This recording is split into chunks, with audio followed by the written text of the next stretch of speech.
And we have to begin tonight with the Delphi murders trial. 14 jurors were selected today to hear this big case of Richard Allen, who is charged tonight with killing Abby Williams and Libby German back in 2017.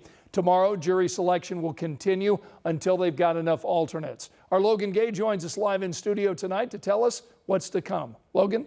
Well, Scott, of those 14 jurors chosen today, 8 of them are women and 6 of them are men. And the judge set aside 3 full days to select 16 jurors, but they may not need that much time. It's been more than 7 years since the bodies of Abby Williams and Libby German were found near the Monon High Bridge in Delphi. Now, the trial for the man accused of killing them is about to begin. Richard Allen walked into court on Monday, but this time he wasn't wearing a prison jumpsuit.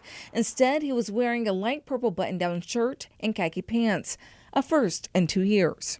More than 100 potential jurors were brought into the Allen County Courthouse Monday. Of the 14 selected to be on the jury, the list of juror professions varies from a nurse, a school counselor, a stay-at-home mother, a transportation director, a seminar professor, a FedEx delivery driver, and 2.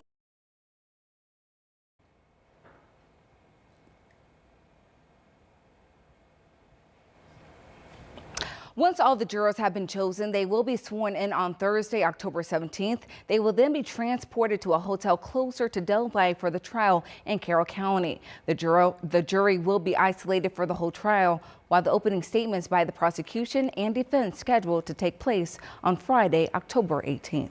Logan, thanks so much. Now, the families of Abby Williams and Libby German have waited more than 7 years in their search for justice. Today, Libby's grandmother, Becky Patty, shared her thoughts in a Facebook post, saying in part, "They say this trial will give us closure.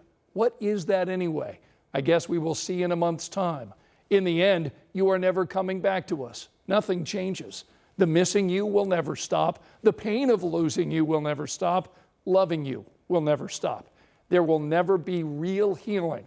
Maybe when this is over, we will learn to move forward. Maybe not. One thing is for certain, though, we will live our lives loving and honoring you." We've got our Delphi trial special on our 24/7 WTHR Plus app. That'll get you up to speed with the major moments and developments that have taken place since 2017. You can download our free app right now on Apple TV, Amazon Fire Stick, and Roku. Just search WTHR in the App Store. Matt? Hey Scott, it is getting cool out there tonight across central Indiana. Many of us have already dropped to the 40s. We're right at 50 in Indy. We'll be joining that 40-degree club here very shortly. Still some light northwest winds out there.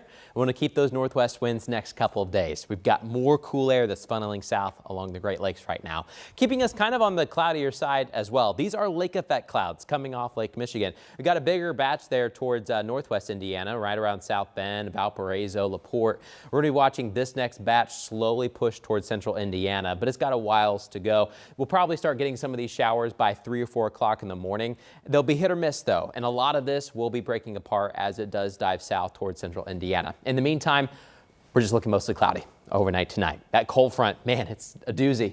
We've got lots of freeze alerts just to our north and west. Don't be surprised if sometime tomorrow we start getting our frost and freeze alerts here at home. But coming up, we're going to be talking about who has a chance for a frost and who has a chance for a freeze over the next couple of days. Scott? All right, Matt, thanks so much. Tonight at 11, IMPD is telling us it's relying on multiple tools to crack down on violent crime here in downtown Indy. All of this comes after 2 different death investigations just 1 mile apart in the downtown district. One of the cases, police say a gun battle broke out between 2 cars, ending with a man dead and a woman injured. IMPD says crime here in the downtown district is down right now, despite the weekend violence. But they're now using more cameras along with bike and foot patrols and partnerships with other agencies to prevent violence before it starts.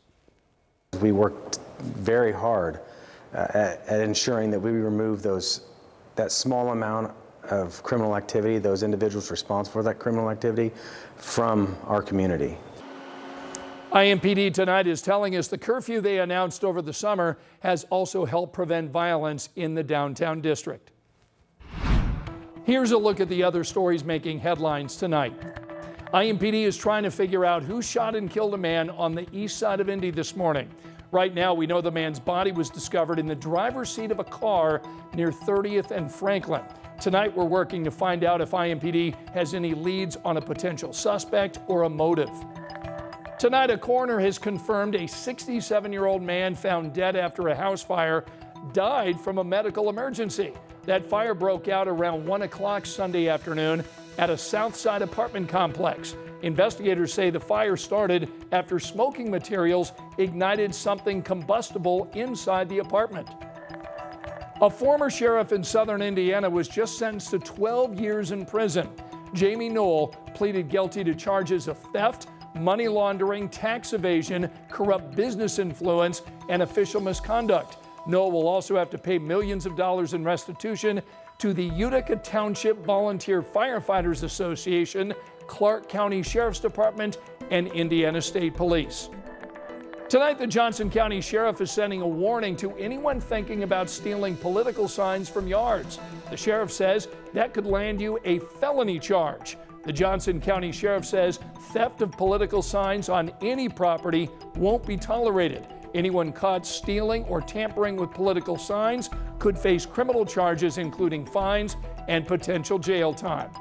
Remember, you can find all of our headlines right now on WTHR.com and on our 13 News app. Tonight at 11, police in Westfield are investigating a crash between a car and a large agricultural machine. All of this unfolding near 206th and Lamong Road. Right now, we're working to figure out if anyone was seriously injured. Police tonight are reminding drivers to share the road safely as harvest season picks up across the state. Tonight, students are remembering a classmate killed in what police are calling a senseless act of violence. Ian Hardwitt tonight shares how a small community in southern Indiana is coming together now in their time of need. Candles still flickered for Bryce Gerlach the day after hundreds poured through Corydon streets in mourning Sunday night.